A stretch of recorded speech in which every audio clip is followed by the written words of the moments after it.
Hello everyone, स्वागत है आपके इस यूट्यूब चैनल पे। आज का वीडियो बहुत बढ़िया होने वाला है क्योंकि टॉपिक बहुत बढ़िया है। टॉपिक आज हम लोग जो डिस्कस करने वाले वो है कि चिंता की आदत को कैसे छोड़े। एक बुक है, उसका मैं एक कॉन्सेप्ट आपको यहाँ पर बताने वाला हूँ। तो पहले इस वीडियो का कॉन्सेप्ट देख लेते हैं कि इस वीडियो का कॉन्सेप्ट क्या रहेगा। कॉन्सेप्ट जो है ये है आध्यात्मिक के बारे पे रहेगा थोड़ा, क्योंकि जो इनके राइटर है, इस बुक के जो राइटर है वो थोड़ा आध्यात्मिक लेवल पे बताते हैं कि कैसे अपने लाइफ को बेटर बना सकते हैं। फिर इसके बाद हम लोग देखेंगे कि चिंता के बारे में आप जानेंगे, और फिर उसके बाद चिंता को कम करने के लिए लेखक ने जो सुझाव दिया है उसके बारे में हम लोग देखेंगे। तो बढ़ते हैं गाइस आगे, पहले पॉइंट की ओर देख लेते हैं। पहला पॉइंट है कि चिंता क्या है। पहले तो आपको यही पता होना चाहिए कि चिंता क्या है, तभी तो आप उसको सॉल्व कर पाएंगे। चिंता क्या हो सकता है? किसी बात का तनाव हो सकता है, आपको डर हो सकता है, असहजता हो सकती है, किसी बात को लेकर मुश्किल हो सकती है, या फिर आपके साथ कुछ अनएक्सपेक्टेड हुआ हो जो आपके हिसाब से आपके रिज़ल्ट के अनुरूप ना हो, तो आपको एक निराशा भी हो सकती है। तो ये चिंता को आप ऐसा कह सकते हैं। अब ये बात आती है कि चिंता अच्छा है कि बुरा है, वो कैसे पता चलेगा, ये देख लेते हैं। अगर जो आपको चिंता हो रही है, जो आपको एंजाइटी फील हो रहा है, वो छोटे समय के लिए है तो वो अच्छा है। छोटे समय के लिए किस टाइप का, उसको बता देता हूँ यहाँ पर कि किसी काम को डेडलाइन में पूरा करना है, तो वो आपका एक प्रकार से बोलते हैं ना कि डर ज़रूरी है कि इस काम को इतने टाइम तक पूरा करना है, तब वो चिंता आपके लिए सही है। किसी काम को करने के लिए जब आप डेडलाइन डिसाइड कर लेते हो तो आप अपने लिमिट को पुश करते हो मतलब अपने लेवल को ऊपर उठाते हो। तो एक प्रकार से देखा जाए तो चिंता सही है, लेकिन कब सही है? जब वो छोटे समय के लिए हो। दूसरी बात तो हम लोग देख लेते हैं कि अगर आप चिंता कर रहे हैं लेकिन वो लंबे समय के लिए हो जाता है। लंबे समय के लिए कैसे हो जाता है उसके बारे में देख लेते हैं कि अगर लंबे समय के लिए हो गया तब वो आपके लिए बैड है, और जब लंबे समय के लिए आप चिंता करते हैं तो उसको बोलते हैं एंजाइटी डिसऑर्डर बोलते हैं, जिसमें बहुत सारे नकारात्मक प्रभाव आपको आते हैं। क्लियर? इसमें अगला पॉइंट है कि चिंता के क्या कारण हो सकते हैं। कारण का भी देख लेते हैं क्या क्या कारण हो सकते हैं। जॉब या बिजनेस हो सकता है, आपको जॉब पसंद नहीं आ रही है, फिर लग नहीं रही है, आपका बिजनेस आपके एक्सपेक्टेशन क्या है अकॉर्डिंग आगे नहीं बढ़ रहा है, या फिर बहुत सारे प्रॉब्लम आ रहे हैं बिजनेस पे। रिलेशनशिप में आपका कुछ प्रॉब्लम हो सकता है, आप अकेले एकदम लाइफ में किसी के साथ अपनी फीलिंग शेयर नहीं कर पा रहे हैं, ये भी कारण हो सकता है। और इसके अलावा भी बहुत सारे कारण हो सकते हैं। अब बात आता है कि ये कैसा पता चलेगा कि आप चिंता में हैं कि नहीं है, उसके बारे पे देख लेते हैं। अब आप देखिए, अपने बिहेवियर पे देखिए कि आपको क्या क्या प्रॉब्लम्स हो रही है, कि मसल्स पे तनाव वगैरह आ रहे हैं, चक्कर आ रहा है, तेज़ और असामान्य धड़कन हो रहे हैं, काम के दौरान आपका चिड़चिड़ापन आ रहा है, एक टाइम में बहुत सारी चीज़ों के बारे में आप सोच रहे हैं, ध्यान नहीं लगा पा रहे किसी टॉपिक पे। आप देखिए इस टाइप के कुछ प्रॉब्लम हो रहे हैं तो आप समझ सकते हैं कि आप थोड़ा चिंता पे हैं करके। इसके अलावा भी और भी कुछ प्रॉब्लम हो सकते हैं। तो पहला पॉइंट क्लियर है गाइस आपको। सेकंड पॉइंट की ओर चलते हैं।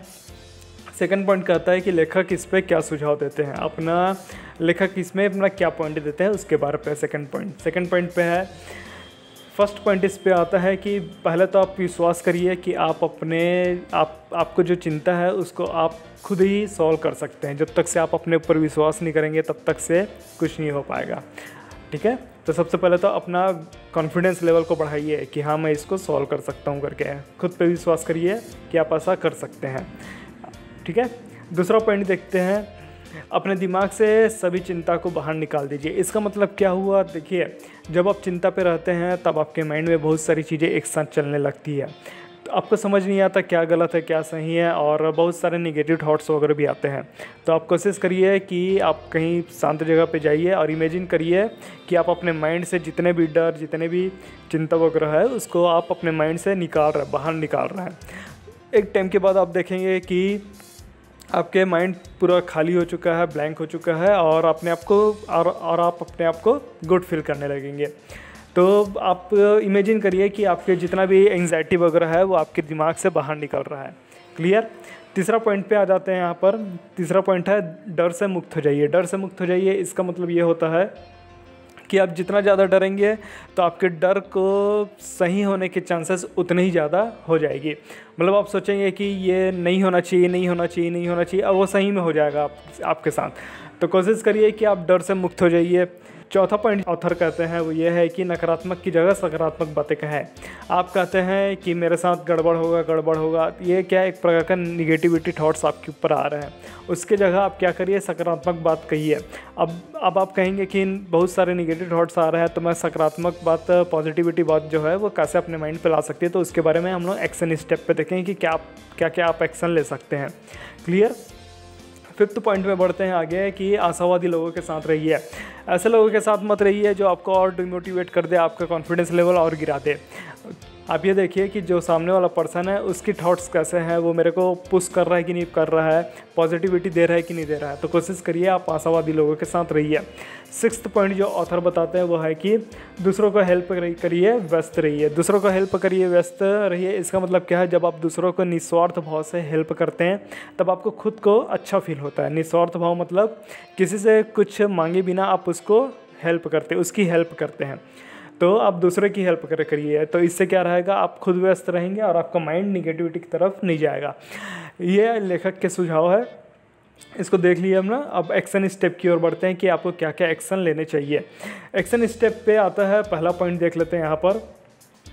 पहला पॉइंट कहता है कि लिखिए कि मैं इसे ज़रूर कम कर दूँगा।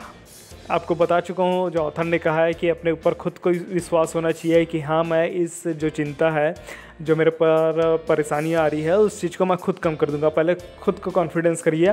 खुद को कॉन्फिडेंस करने के लिए आप क्या करिए, पेपर पे बार बार लिखते रहिए, मैं इसे ज़रूर कम कर दूंगा, मैं इसे ज़रूर कम कर दूंगा करके अपने बारे पे लिखिए।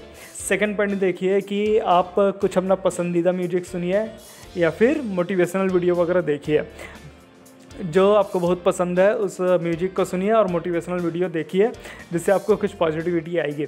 थर्ड पॉइंट कहता है कि बचपन के पसंदीदा जगह पर जाए या फिर पुराने दोस्तों से बात करिए। देखिए, बचपन के पसंदीदा जगह मतलब क्या हो गया, जब आप अपने बचपन के पसंदीदा जगह में जाते हैं तब आपको वहाँ पर एक भावनात्मक अटैच हो जाता है उस जगह के लिए, क्योंकि आपका बहुत सारा टाइम जो है वो भी बचपन का जो आपका बहुत ही बहुमूल्य टाइम रहता है वो उस जगह में आपका बीते रहता है। तो आप अपने बचपन के जगह पे जाइए, वहाँ पर अपने आप को भावनात्मक रूप से आप अपने को पाएंगे। वहाँ पर पुराने दोस्तों से बात करिए और उनसे हाल चाल जानिए, इससे भी आपको बहुत प्रॉफिट होगा, आपका मन हल्का हो जाएगा।